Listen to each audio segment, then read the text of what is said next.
just wasn't the same after Ragnar died. All she did was mope and mope. I couldn't even get her to milk the cow. She loved milking that cow. Oh, sure, it was kind of bleak outside with the wind howling down out of the Iron Range, and the skies gray as gunmetal. And it was cold enough to freeze your piss before it hit the ground. And it was a icy walk down to the barn, don't you know? But Lena had 50 winters in Minnesota, and this one was no worse than any other. No, it wasn't a winter. It was Ragnar dying. He was our only child.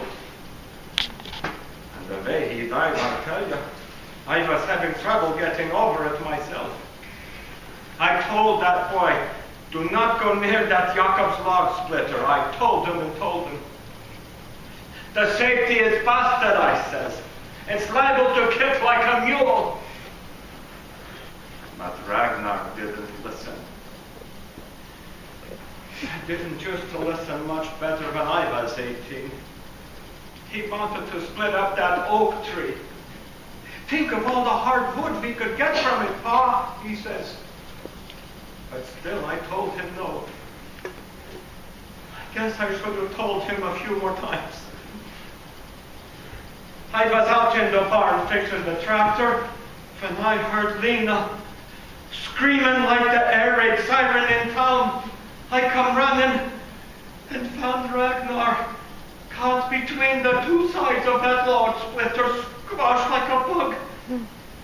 He was mostly gone by the time I got out there, but he had enough left in him to look up at me and say, I'm sorry, Pa, in a kind of gurgling voice. It tore up my insides almost as bad as that log splitter tore up poor Ragnar. But then he was gone, and I had no more son. The first thing I had to do was take care of Lena, so there wasn't time for me to stand around and feel bad. I left Ragnar in the log splitter and took Lena in the house. I sat her down in the kitchen and wiped her forehead with a rag. And I got some whiskey down her, as much as I could get in. And then I got her off the bed. Before she conked out, she looked up at me and says, You're all alone again, Roddy. That tore me up some more. But it was time to go back out to Ragnar. I didn't think much of that idea, but it was no one but us but me. I got the two parts of the log splitter separated. Ragnar looked kind of like a butchered up deer. Only a lot worse because it was Ragnar. I ain't never cried since I was a kid, but I almost cried then. What was I supposed to do with him? We don't believe in funerals in town. But we take care of our own way out here. All the family gets buried on the farm. But the ground under the snow was frozen as hard as the logs that Ragnar been trying to split. So I stuffed Ragnar in an old burlap sack. And I took him out to the shed. It was like carrying a bag of bloody pig bones. I should never have told Lena where I put Ragnar. But she would have found out anyway. So, for the next 2 weeks, she went out to the shed every day and opened up that sack. Ragnar was frozen stiff, but you could still see the red splotches in the ice from all that blood. It was not a pretty sight, I tell you. Then came the first part. One day after dinner, when Lena was done with her usual crying and carrying on, she gets real calm. And she looks me in the eye, and it gives me the creeping heebie-yeebies She says, bring him back, Ollie. I nearly choke on my beer. No, Lena, I can't do a thing like that, I says. Bring him back. And I had never heard Lena's voice sound like that before. It was like thunder. Lena knew about the legends from the old country, and she knew about the lodge I was in, with Lars and Einar and Fred and all the rest. But I never figured she knew how far we had taken things. Or at least how far we've been trying to take things. I can't do what I says, it ain't right. Just because you can do something doesn't mean you should. Do what she tells me. Her bloodshot eyes pinning me to the couch like a fly on a pin. I know that the man is supposed to wear the pants of the family.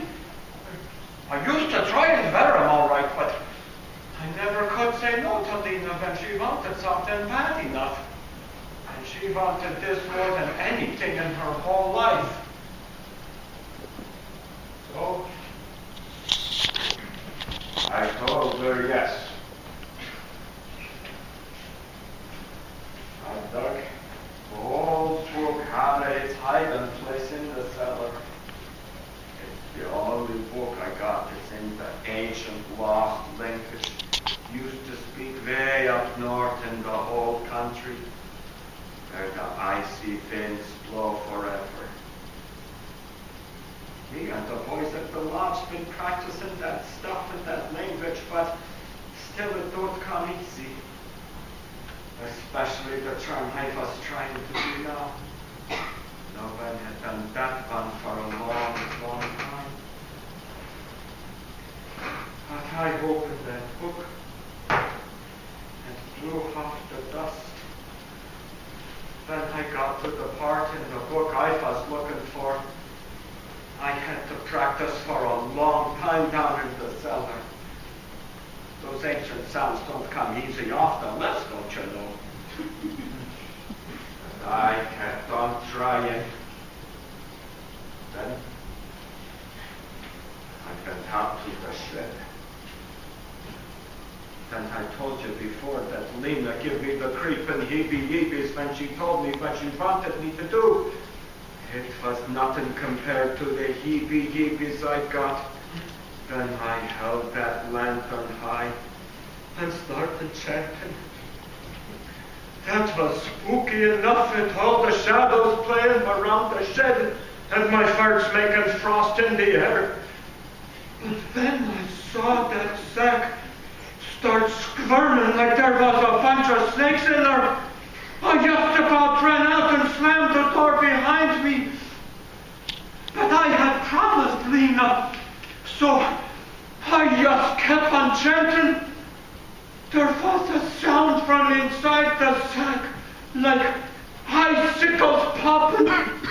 Then the top of the sack opened, and a bloody frozen hand stuck out with a couple of fingers missing. That was just too much for me, I tell you. I dropped that lantern and went running into the house, leaving the shed door open behind me. I shouldn't have done that. Lena was waiting for me in the kitchen. I figured she was sleeping, but I should have known she was keeping an eye on me ever since I promised her that awful thing. She raised her eyebrows when I walked in, but I was shaking so bad that I just flopped down in the chair. That's when we heard a rustling noise outside, like smoke blowing around. Then something started scraping against the door.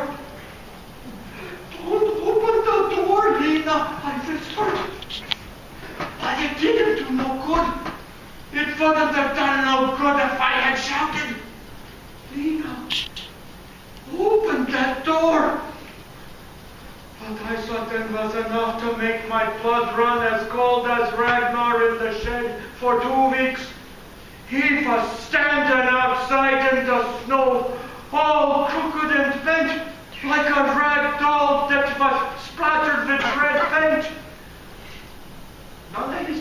thoughts lined up right. I couldn't figure out that he could be standing there in the first place. But his face was okay. His face was Ragnar. And he was grinning at Lena like a maniac.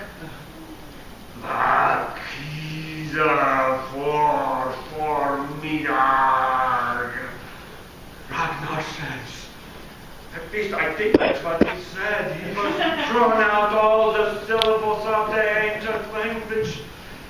And who knows how they really used to pronounce that stuff anyhow. And I had no idea what it meant. His voice didn't sound like Ragnar. It was muffled, like it was coming from under the snow someplace. I started fishing, I had locked that shed door tight. But Lena didn't care about any of that. All she kept saying was, Ragnar, Ragnar. Before I could stop her, she put her arms around the boy, or at least what used to be her boy. She pulled Ragnar into the kitchen and spun him round. Then she spun him round some more like he was dancing. I heard musty sounds whenever Ragnar moved, because he was unfreezing in that warm kitchen. Blood started dripping on Lena's house dress, but she didn't pay no mind. All she knew was she had her Ragnar back. But she started kissing his face and the neck.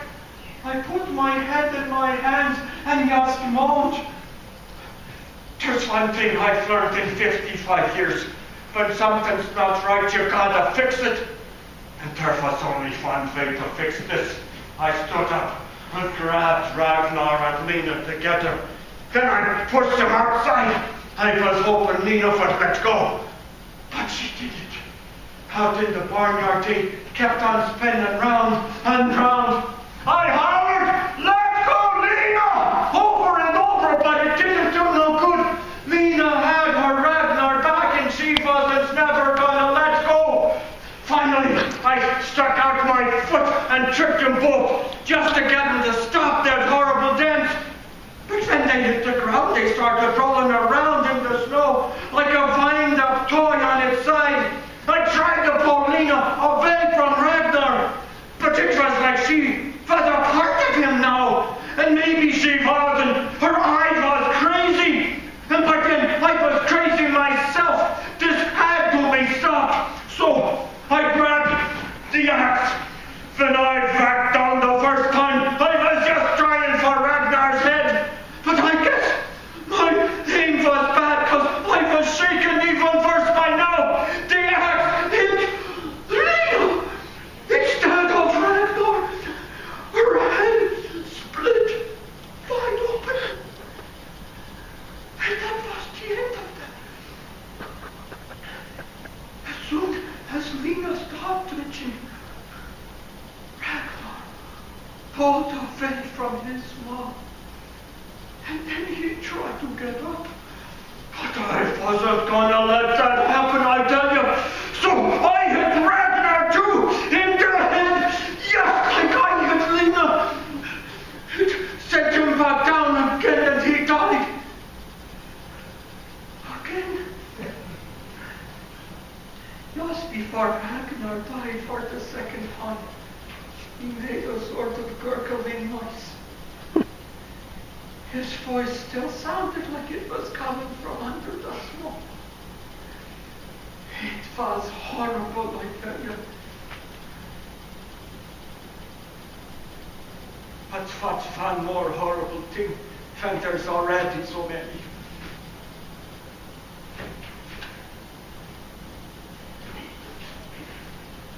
So pretty soon there was 2 burlap sacks in the shed. And this time, I locked the door tight.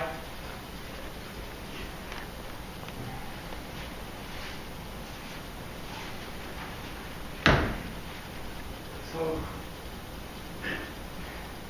now it's been 2 weeks since that horrible day. And all I can think about is how lonely it is around here on the farm. powerful lonely. Crazy lonely. It's still winter. It's gonna be winter for another couple of months at least. The old farmhouse never seemed so big before, or so cold.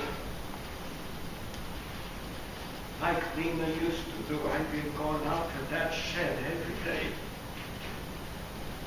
I open those 2 burlap sacks and just stare. Ragnar looks even worse than he did before, especially with his head split open. And Lena don't look much better. But that don't matter none, because I'm lonely. Yeah, I know it was horrible when I brought Ragnar back the first time. Especially that voice from Hunter Dust Knoll. But I've been thinking, maybe that voice is the voice of my ancestors coming back after all those years, all those centuries. They knew stuff in the whole country in those days. Stuff nobody knows no more. It might be good to know some of that stuff again. Don't the boys at the lodge think so?